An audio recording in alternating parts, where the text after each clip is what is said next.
पहाड़ों पर हो रही तेज बारिश के चलते यमुना का जलस्तर आसमान छू रहा है। ऊपर से हरियाणा के हथनी कुंड बैराज से छोड़ा गया 8 लाख क्यूसेक पानी, जिसकी वजह से ग्रेटर नोएडा के तटीय इलाकों में बाढ़ आ गई।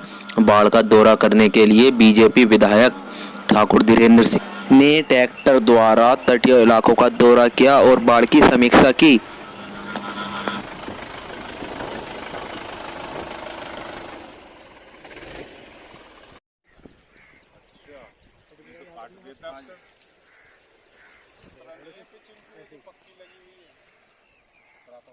पिचिंग है ना पक्की थोड़ी सी हट गई वैसे 2013 में कट गई आधी इसमें से।